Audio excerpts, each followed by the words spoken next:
All right, guys, welcome back to this week's episode of the WRPF podcast.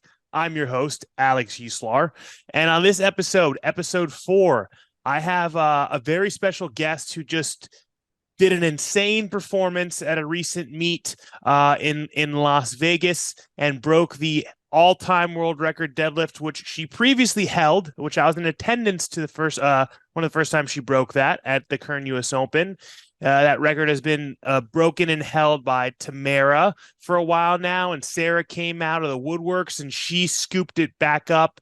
And I'm very excited to interview Sara, hear a little bit about her training history. She's a 47-year-old mom of 4 children, with a career, and I'm excited to hear all about, Sara, how you balance, being a mom, being a parent. I'm a new parent myself. My son is 1 year old. So I can only imagine 4 kids training for all-time world records, all the above. So welcome, Sara. Thank you so much. Thanks for having me. Absolutely. So let's start at the beginning. Okay, a lot of things I want to talk about, a lot of different questions I want to ask. You're kind of an unknown in the powerlifting scene. Even when you broke that all-time world record a couple of years ago, didn't go very viral. Powerlifting, especially with COVID, everything, it was a little bit different of a time then. Now it's like I feel like people are starting to see things. The pro powerlifting circuit, you were there. You were originally supposed to come out to the Ghost Clash, which is my meet in February. So I'm excited for people to get to know you. So let's just start way back. Let's start with your training history. Okay. So did you play sports growing up? What got you into powerlifting? You're a master's athlete, but I mean, you're out here breaking all-time world records. So tell me about it. So I ran track in high school. I was a Division I track and field recruit, and ran one year of track and field in college. And then I didn't do anything until my 30s. Oh, I wow. had a whole bunch of kids. Yeah, a whole bunch of kids, and I wanted to lose the baby weight, so I went to CrossFit. And at CrossFit, I found that I was strong, not powerlifting strong, but stronger than the other CrossFit women. And so a friend suggested that maybe I could do a powerlifting meet with her. And so I did one in 2012. So And this it was was so this was a pretty long gap. So college was your early 20s. Now we say 30s, but CrossFit, this was probably within early 2010s, right? 2010, 2011 or so. So you were already in your later 30s by then, yeah? Yep. You had all 4 of your children at this point? Yes. Okay.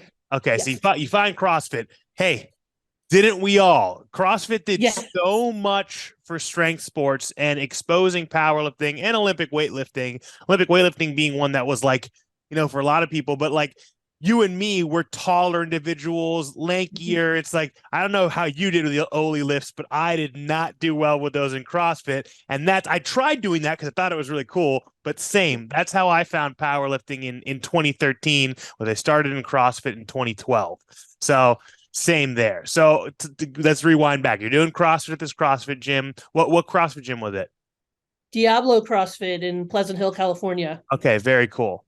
So it Yeah. was CrossFit was starting to get that really big uprise Mhm. of people. It was really a household name at this point in 2012. So okay, so someone suggested to you powerlifting. Did that gym have like a powerlifting club or anything, or just happen to be someone who liked powerlifting also? One of the coaches at the gym just said, "Hey, you should try this." And I didn't realize it was a sport. And it actually took me a couple years after that meet to understand that powerlifting was a thing. Okay. So I kind of Because just, even then, 2012, it still wasn't really much. It was still a lot of big fat dudes and Raw and stuff. There was Raw Unity meet, but to me, it really wasn't until about 2014, 2015 where it was really, really talked about. You saw Andre Manelichev, you saw the Eric Lillibridge, all these guys doing stuff. But 2012, I first heard the word, and same. I just knew, 531 or whatever the hell it was. And that's what I was following in the corner of my CrossFit gym, right? exactly. So I kind of went into that meet blind. I did not even bench a plate. I think I squatted 200 pounds or something. And I deadlifted a little over 300. And I liked it, but it didn't really take at that point. But let's talk about that. A 300-pound deadlift in 2012. Even if you looked at like elite CrossFitters at that point, the elite women weren't pulling 300 pounds. So that's why the coach at that gym, he was on to something. He knew you were built for powerlifting. Even though you weren't benching a plate, he's like, man, she's got something in that deadlift. She has the leverage built for it, right? Yeah, definitely. Very cool.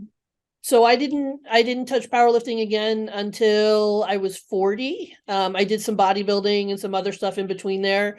And then a bodybuilding coach said, you really should do powerlifting. You're built for it. And so I found an equipped gym here in NorCal, and started doing equipped lifting for a couple of years. And then transitioned into Raw when I came to Jesse Burdick's gym, CSA or PowerWOD. So going off of your open powerlifting history that I have opened up, that first comp was in 2012. Then it looks like 2016 is around when you started doing the geared lifting, right? Yep. And again, that makes sense with the timelines of powerlifting. Like I said, to me, 2014, 2015 is when Raw started becoming more popularized, but there wasn't gyms, specific to that. You were in a place in California where it was probably a lot of old school lifters and the people who had been doing the gear for a while. That's what was readily available to you. Yeah. Exactly. Cool. So did you do single ply, multiply, both? Multiply. Okay. Mostly. Yeah. I think I had one single ply deadlift meet. Very cool. Very cool. So then we continue going forward. Jesse Burdick, legend. I love Jesse. He is the best. So what year did you start going to his gym? I think it's 5 years ago now. Okay. Yeah. 2018, somewhere around there. I've been there a while. I was there 2017 or 2018 for Record Breakers. So that was my first and only time that I'd been out there. I think that was one of the last years that he did Record Breakers. I think that was when it was still Reebok Record Breakers. So very cool. Take me through that history of getting into Raw there. What was your first Raw meet? What was that like? Did you kind of get bit by it like that? So I loved it. I sucked at geared lifting in general. I could never figure out the squat suit. So I was super excited to be able to lift without all of that stuff. And you were a deadlifter to begin with. The suits they're not as advantageous to that, right? Exactly. For your leverages, it's like if you were built to be a squatter, cool, maybe you'd have some fun with it, right? But yeah. So I was super psyched to be in a Raw gym. My first meet was maybe 6 or 8 months after I came to Jesse, and was a Record Breakers, one of the last Record Breakers. Okay, yeah, I've seen that 2018 Slingshot Record Breaker. That might have been the year that I was there, I think. Might have been. Very cool. And I was completely clueless about the Raw world. At that point, my goal for the meet was to pull 600. And to squat, because my first coach felt that I was not a good squatter or bencher, so I should just be a deadlifter. Okay. So that's kind of why, when you look at my numbers, my deadlift is so overdeveloped, because I just deadlifted for a long time in the beginning of my career. Got you. And then, so how did that shift? So I that's a lot of questions that I have that I want to talk to you about is your training in general, especially leading up to your all-time world records. But while we're on that subject, let's kind of talk through what your training looked like when you were a geared lifter versus how it looked like when you started training with Jesse. And do you still train under Jesse? I still train under Jesse. Amazing. Awesome. Yeah, he's fantastic. I can't imagine ever having another coach. I love it. So I've done conjugate all the way through my powerlifting career, both equipped and raw. Jesse does kind of a hybrid version or his own version of conjugate. But I did traditional West Side style conjugate when I was equipped lifting, and with very high intensity, which kind of fits with the West Side model. Right. So I was always hurting, right? The only time that I took a break really was the week before a meet and the week after a meet. And when I came to Jesse's gym, rather than doing 3-week waves, he was doing 2-week waves, which definitely helped with my recovery. I was also, by that point, 44, 45, so I couldn't keep up the volume. So I decreased my volume in accessories, which is kind of a no-no, right, for conjugate. It's all about the accessories. And started really focusing on the max lifts a little bit more. And, had great results that way. Amazing. Is that how you're still somewhat training? That's exactly how I'm still training all the way. Yeah, it's been the same. And Jesse programs for a group, which is amazing. So most conjugate is individual programming, Sure. right? Jesse programs for the whole gym, and I've been able to follow that gym programming my whole career there, and make meaningful progress, all the way through. Amazing. So he's just an amazing programmer. We're all making progress. Well, that's something that I like to speak on. My philosophies on training are a lot of specificity, right? And although conjugate is not very specific, there is a big focus on accessories. You are saying that even though you have variation of your compounds, the second tier, third tier movements, you dialed back astronomically and you've still made a lot of progress like that, right? Yep. And that's what I preach and I tell people all the time. It's like your barbell movements are king. Your squat, whether it's a high bar, front squat, tempo, pause, whatever, that's king. You don't need to worry about how many sets of leg press or leg extension or whatever it is you accumulated. Sure, that stuff has its place, but specificity is king. And that's where I think a lot of people may have beef or gripes with certain versions of West Side, where it's like you just do one top set and then you go spend 2 hours, maxing out your safety squat bar, good morning, plus, the heaviest glute ham raises or whatever you can do. Not to say you're not going to make progress like that, like accessories will get you bigger, stronger over time, but the king for building the main lifts are the main lifts with small variations, right? Yeah, Very absolutely. cool. Very cool. So yeah, I like to hear that that's kind of Jesse's more modernized, I guess you would say, West Side. Yeah. Yeah, at least for me, that's, yes. Very cool. Very, very cool. So on still on the subject of kind of training, we'll kind of keep going back and forth through different things. This most recent, let's talk about your last year or two of training, right? So it's been 3 years, I believe, since 3 or 4 years since you first broke the all-time world record deadlift, right? Yes. So let's rewind. Take me through your training leading up to that all-time world record deadlift, heaviest female deadlift ever done. What had you hit previously before that? Did you know going into that meet that was your goal? How did you set your eyes on that and how did you make it a reality? So for the first time, the most I'd ever lifted was 540 in equipment, in a suit. I knew that I wanted 600 and I set that goal and did a lot of visualization. I wrote it on my mirror. So that was the focus. But, and I had a lot of faith, and I do have a lot of faith in Jesse. And so Jesse said, you know what, I think this is possible for you.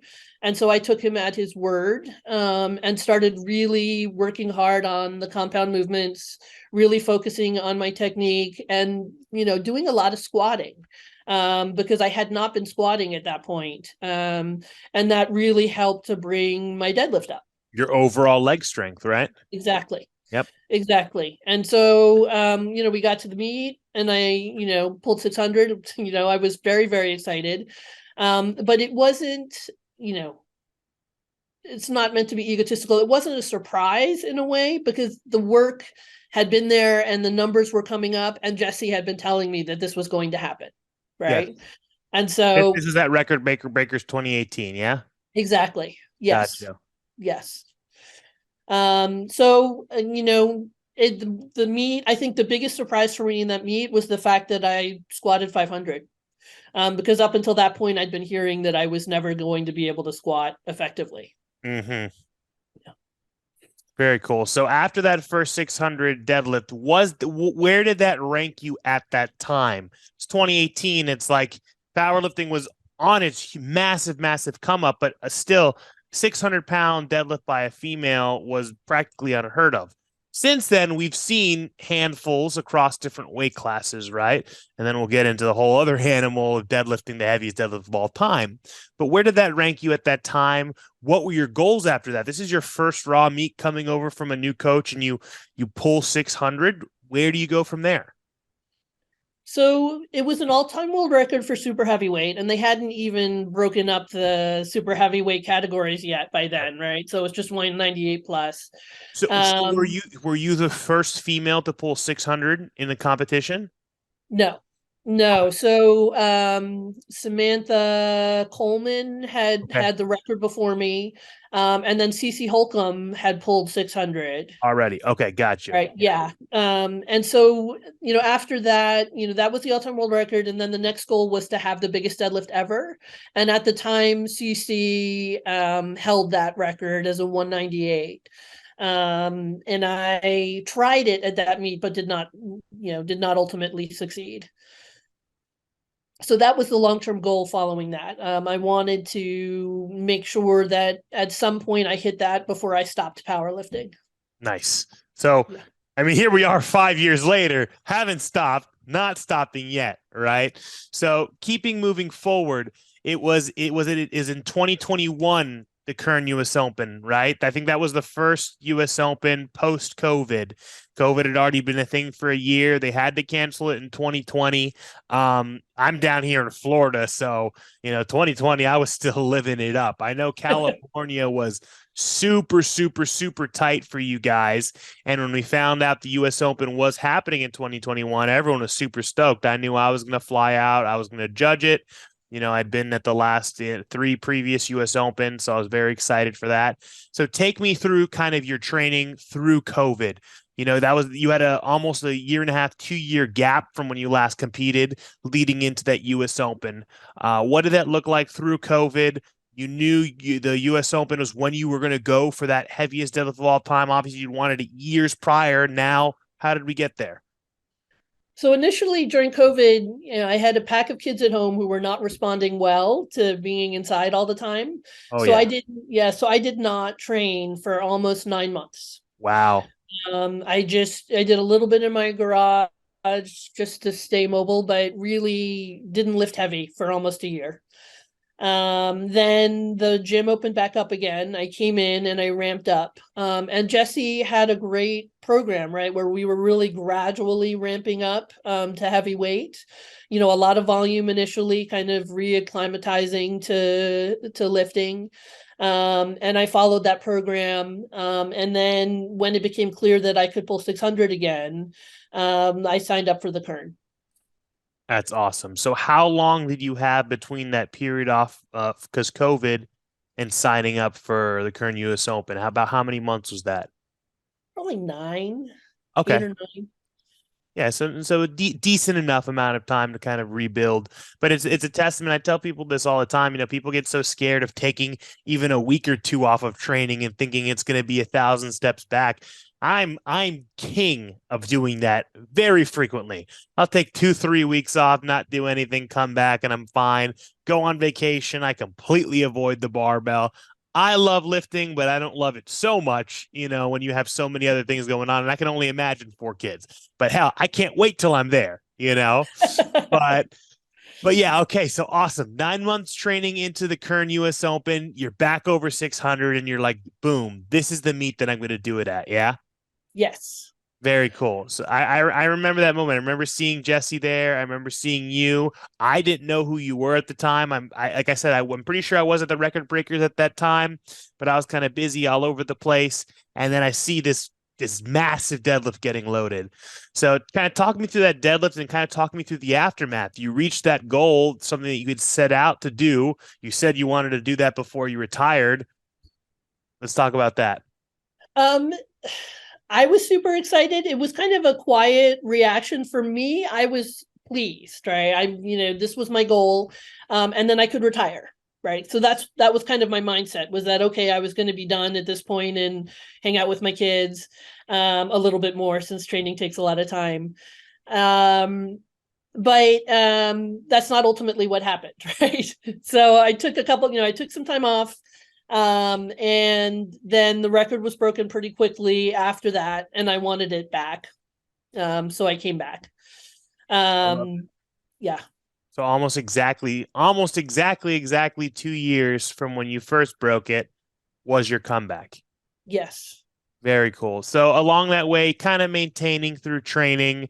I know you were originally supposed to do the Ghost Clash, which was my meet. So I'm guessing that was kind of one of your originally planned comebacks. What happened leading up to that? Have you had through all these different journeys any kind of setbacks of injury, or has it primarily just been kind of family and life? It's been family and life and COVID. So I was supposed to come to your meet, but I got COVID and missed a couple weeks Oh of wow. training. And so then I just wasn't going to be able to perform at a level that I wanted to. So waited for the fight or quit meet. Awesome. But I have not been injured. I've been super lucky. Right. And I think that's also another testament to the programming. I just, as long as I pay attention to when I'm getting fatigued and step back, I do fine. I'll tell you Even at what. 48. Yeah. Exactly. Even at 48, much less at 28, that's freaking unheard of. But like you said, it's a testament to the programming, but I think it's also a testament to you, not being in a rush, listening to your body, looking at the big picture, being okay with time off or whatever it may be, letting your body rest, spending time with your family, and not letting it completely consume you like so many people do, right? Yeah. Yeah, it's like honestly, from anyone that I've interviewed or talked to or know of an all-time world record holder, you're like the most kind of laid back about it.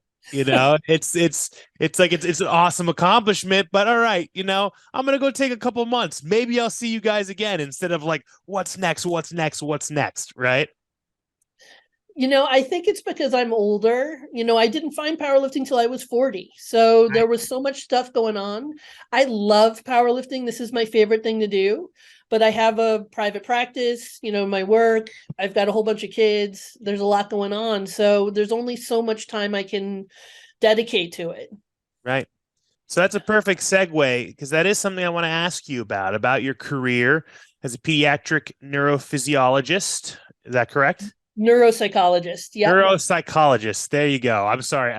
I dropped out of high school. I don't know those fancy words or what they mean. So please explain to me. Tell me what you do professionally, what it involves, and because yeah, anything that's a doctorish seems like it takes up a lot of time to me. Yeah, it does take a lot of time. So I am a clinical psychologist with expertise in neuropsychology, which basically means I look at the relationship between brain and behavior. I work with kids exclusively. So predominantly with kids who have neurodevelopmental disorders, learning disorders, or behavioral issues. So autism, learning disabilities, ADHD, those kinds of things. I administer tests and then I make recommendations and I send them out into the world to follow those recommendations so they can do better in school and function better in their lives. Wow, that's awesome. That's amazing. That must feel very fulfilling. What got you to choosing that? Like through schooling, did you know you wanted to work with kids specifically? And what brought you to that exact very specific role? So I had a super wild childhood. I just was out of control all the way through high school. Partied really, really hard, got in lots of trouble, and then got sober when I was 20. And at that point, I realized that I wanted to work with people who were different. Not necessarily kids at the time, that came later, but I wanted to understand why people were functioning differently in the world. Initially, I worked with people with eating disorders, and then I worked with people with addiction. And then ultimately, in graduate school, I fell into working with kids with autism in particular and just loved them, loved those kids and the way that they look at the world. That's so awesome. My story similar but different. I also got sober at 19 and knew I got sober through a gym and I knew through a CrossFit gym specifically. I knew fitness as what changed my life and molded my life and put me down a better path because I was heading in a very, very bad place. already was in a very bad place. And I knew fitness is what I wanted to do. And I wanted to help people and reach people through fitness, whether it was helping them through sobriety, helping them get sober, helping them lose weight, helping them better themselves. And it just sent me down that path, 11 years ago for me now. And, I it couldn't have worked out much better. So it's like a lot of the time, our own traumas and our own mistakes can fuel us to be able to help people, whether it's not to make those same mistakes or just to help people in general, right?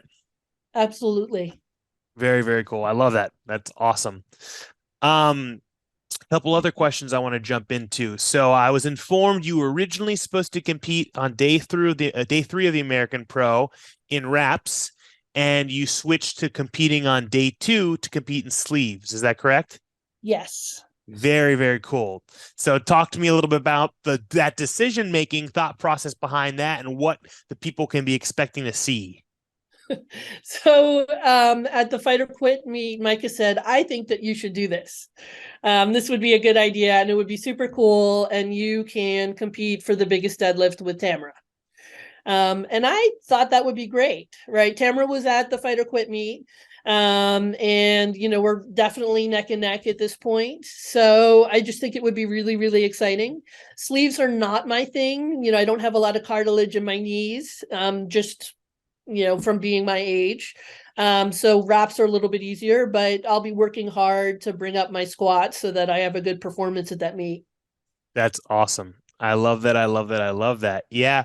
So that's going to be, you've never really had something like that in your competitive history, right? Something that really pushes you or forces you to make certain decisions. Yeah.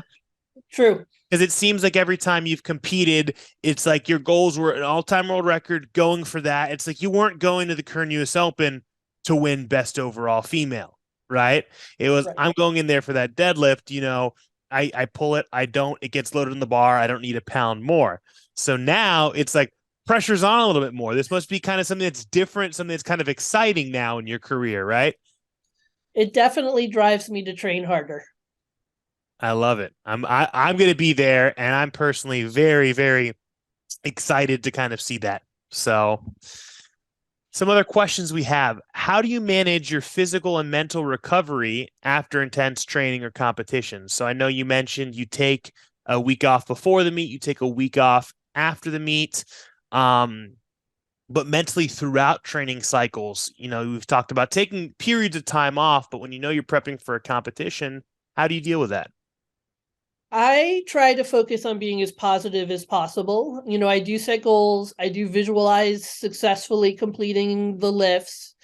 And I spend a lot of time around people and around things that are going to be uplifting, for lack of a better term. So that mentally I'm in a good place moving in. I try not to get mired in, poor training days. Everybody has them.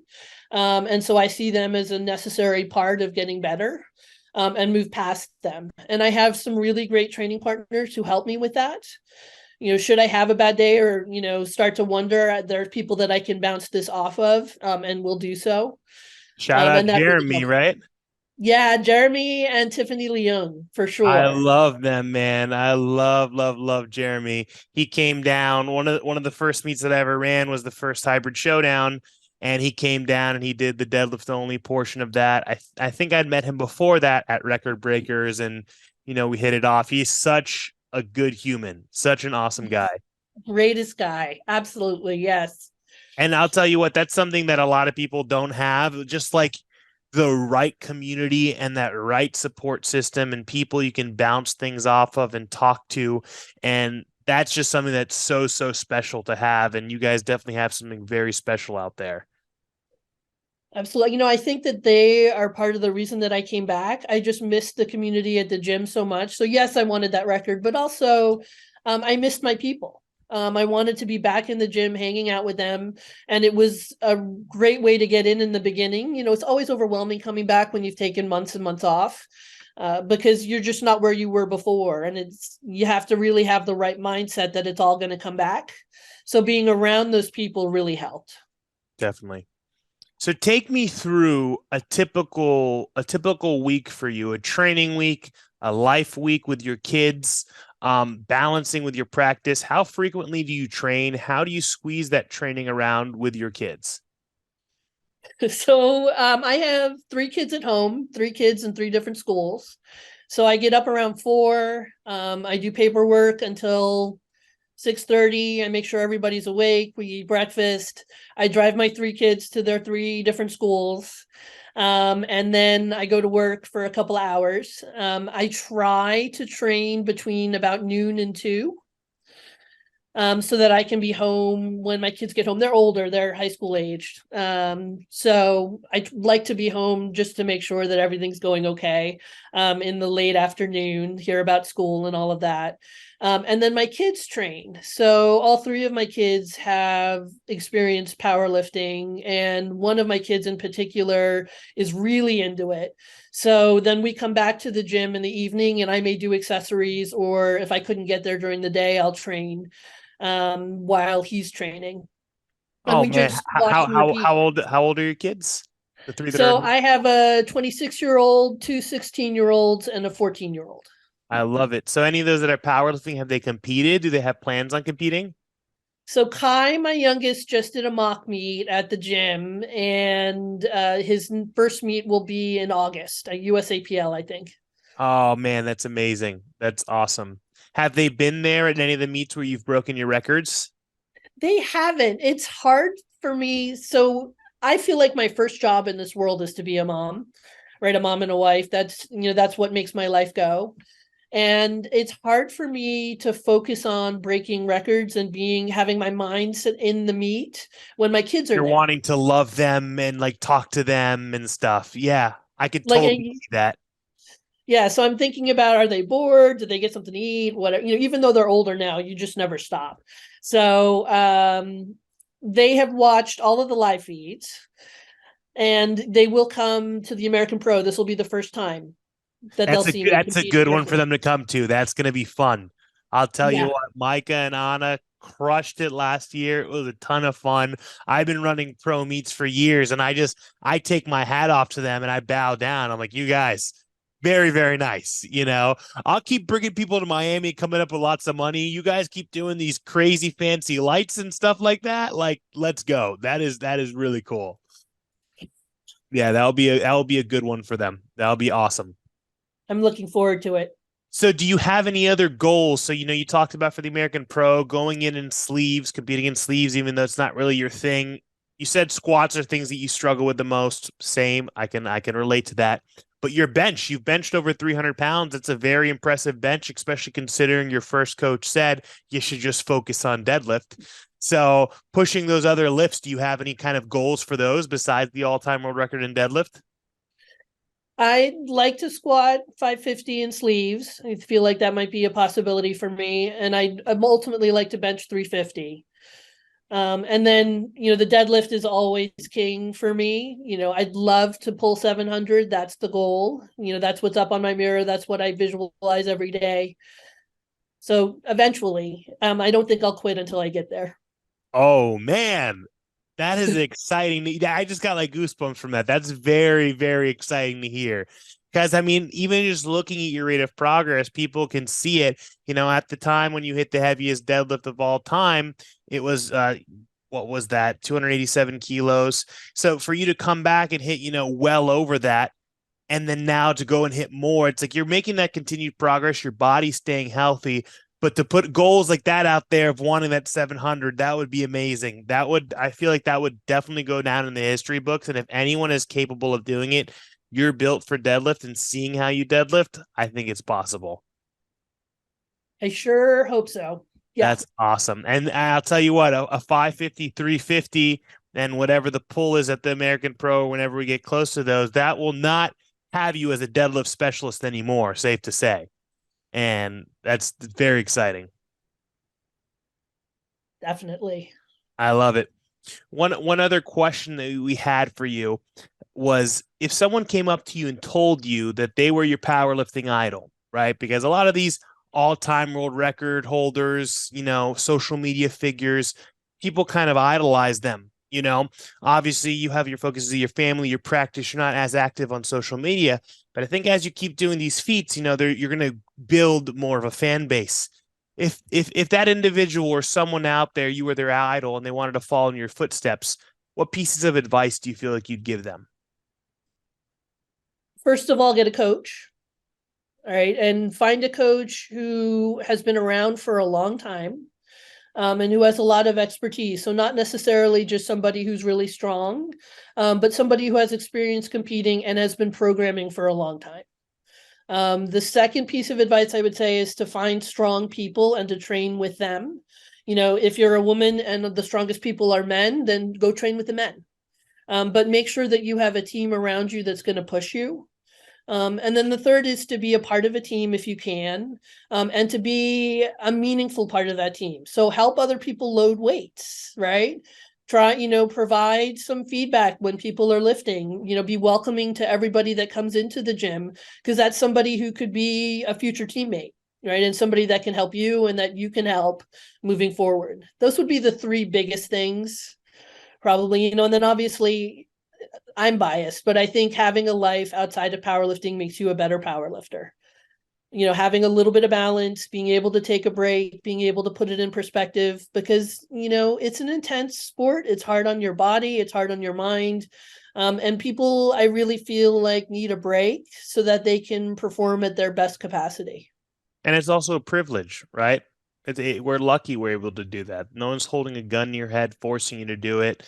It shouldn't be work. And when it starts to become work, that's when the fire kind of gets lost, right? Yes. Yeah, and to speak on those 3 points you kind of talked about, that first one, it's something that I think is the main issue with a lot of coaching nowadays and a lot of this younger generation, where everyone and their mother is an online coach, so to speak, right? It's like when I started in 2012, started powerlifting by the time in 2013. I started my powerlifting club in the corner of my CrossFit gym in 2014. 2015, I'm just worshiping powerlifting at this point, start writing my own forms of programming, writing for my team, right? That my club in my CrossFit gym. And so it's in the grand scheme of things, I've been doing it a while with how long powerlifting's been around, right? Or I should say popularized, right? And nowadays, everyone and their mother is a coach, right? Everyone who's any 21-year-old kid, 18-year-old kid who goes to a meet and pulls 750, 800 pounds because they have insane leverages and they're just super strong. Hey, message me for coaching. But there's no actual experience. There's no actual resume or anything behind that. But people, this younger generation just gravitates towards, whoa, they're doing something really impressive. That means if they help me, I'm going to do something impressive. But that's not at all the case, right?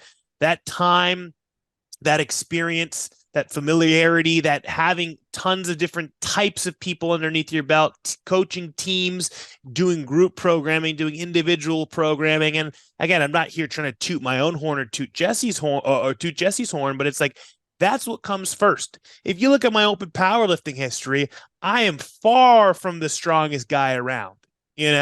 Sure, I could bench over 500 pounds. That's my only one accomplishment. But everything else, my squats in the 500s on open powerlifting also, But it's like that doesn't necessarily mean, that I'm less qualified than someone else. So if any of you young listeners are out there, listen to what Sara said, listen to what I'm saying.